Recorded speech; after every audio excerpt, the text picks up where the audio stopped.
Friends, मैं हूं Manav. Welcome to movie shuvi. क्या हाल चाल है? होपफुली सब कुछ बढ़िया है, पॉजिटिव है। और पॉजिटिव तरीके का ही मैं यहाँ पर आपके साथ रिव्यू करने वाला हूँ ट्रेलर का, चेंगिस का। अब देखो, इसके अंदर जीत है। और अगर मैं ये देखूँ कि बंगाली सिनेमा का आर्टिस्ट बंगाली सिनेमा को एक अच्छा मुकाम बनाने की कोशिश कर रहा है। उसका ट्रेलर कुछ इस तरीके से है, जहाँ पर एक गैंगस्टर की कहानी दिखाई जाती है। बचपन में उसका जो जीवन होता है थोड़ा उलट फेर वाला होता है। It's not as smooth as a normal child is. तो वो किसी भी वजह से गैंगस्टर बन जाता है, और जब वो बन जाता है काफ़ी ज़्यादा खूंखार बन जाता है। और वो फिर 70s के दौर के अंदर, बेल बॉटम के ज़माने के अंदर ड्रग्स, सोना और जो कुछ भी गैंगस्टर से आप उम्मीद कर सकते हो वो कर देता है। But at the end of it he will also have a soft heart because he is a hero, is not entirely a villain. ऐसा कुछ दिखाने की कोशिश करी गई है। मैं इससे पहले किसी नेगेटिव कोई चीज़ के बारे में बात करूँ कि क्या इसके प्रोज है क्या कॉन्स है, पहले पॉजिटिव चीज़ों की बात कर रहे हैं। जिस तरीके की प्रेजेंटेशन है बहुत अच्छी है, जिस तरीके की प्रेजेंटेशन जीत की है वो बहुत अच्छी है, जिस तरीके का म्यूजिक बैकग्राउंड है वो बहुत अच्छा है, जिस तरीके का टीजर आया था उसने बहुत ज़्यादा एक्सपेक्टेशन हाई राइज कर दी थी, बिल्कुल ही स्काई हाई कर दिया था। ट्रेलर ओकेश है, क्योंकि इसके अंदर वो डायलॉग्स नहीं है जिसकी हम उम्मीद कर रहे थे कि बोला और पैरों के तले ज़मीन निकल गई और आइकॉनिक डायलॉग्स हो गए। वैसा वाला मामला नहीं है।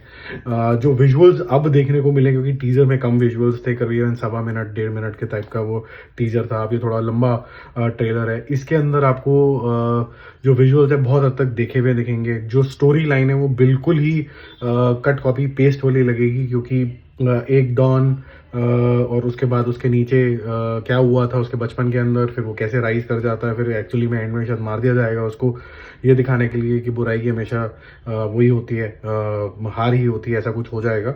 अब ये देखो, एक ट्रेंड शुरू हुआ था 1970s के अंदर, जब दीवार वगैरह आई थी, ओरिजिनल दीवार वगैरह आई थी अमिताभ बच्चन की, एंग्री यंग मैन की। फिर वहाँ गैंगस्टर वाली दुनिया शुरू हुई। बहुत सारे लोगों ने फिर कट कॉपी पेस्ट कर दिया, फिर वो फ्लॉप होनी शुरू हो गई वैसी मूवी। फिर एक बारी दौर फिर से खत्म हो गया। फिर एक अचानक से मूवी आई, वो भी बहुत जबरदस्त चल गई। फिर आ गई, सही से पकड़ा, वास्तव, जो की थी संजय दत्त की मूवी। और जब वो आई और फिर उसके बाद शूट आउट एट बडाला आई और इस तरीके की 2-4 मूवी आई, वो चल गई। फिर उसके बाद उन्होंने रेल ही लगा दी। बहुत सारी ऐसी मूवीज, सेम दिखने वाली मूवीज आ गई, फिर वो भी फ्लॉप होने लग गई। फिर एक 10 साल बीत गए, 12 साल बीत गए, 15 साल बीत गए। फिर 70s के एक रोटेशन के अंदर एक KGF आ गई। अब सबको KGF जैसा जो है हिट सिनेरियो चाहिए, लेकिन KGF के अंदर जो बात थी ये थी कि काफ़ी टाइम बाद वैसी हमने मूवी देखी थी, और वो मेमोरी में इतनी ज़्यादा शार्प है क्योंकि वो बहुत बड़ी ब्लॉकबस्टर होगी, लोगों ने 2-2 3-3 बार निपटा दी। अब जब कभी भी हम कुछ इस तरीके की मूवी देखते हैं, हमें कहीं ना कहीं छवि वैसी दिखनी शुरू हो जाती है। तो इस मूवी के साथ प्रॉब्लम ये है कि इसके अंदर बड़ी सारी देखी हुई मूवी की छवि दिखती है। वो जो छवि वाली प्रॉब्लम है ना, वो थोड़ा सा शायद इस मूवी के लिए बहुत ज़्यादा काम ना करे। बट लेट्स सी ये इमोशन क्या इवोक कर पाती है। अगर ये सेम तरीके की स्टोरी के अंदर भी सेम तरीके के let's say representation of hero के साथ भी, थोड़े कम डायलॉग्स के साथ भी, थोड़े 19 लग रहे हैं अभी, अगर ये इमोशन सही वो कर देती है, जिसके अंदर आपको you start feeling for the gangster. सिर्फ स्टाइल बाजी नहीं, जबरदस्ती 2 चक्कू चलाए, क्योंकि मुझे एक्शन भी इसके अंदर कुछ खास दिखा नहीं। जब 2 बस चक्कू चलाते हुए, 2 हाथ से चलते हुए, ऐसे ऐसे रोटेट करते हुए दिखे, तो ऐसा नहीं है कि I am really looking forward to it. एक आधी ब्लेजिंग गन है, एक आधा बाल उड़ते हुए, हमने बहुत बड़ी सारी मूवीज में देख लिए। तो जो ये जो छवि वाली प्रॉब्लम है, जो रिपीटेड चीज बार बार देखने वाली प्रॉब्लम है, वो तो है ही।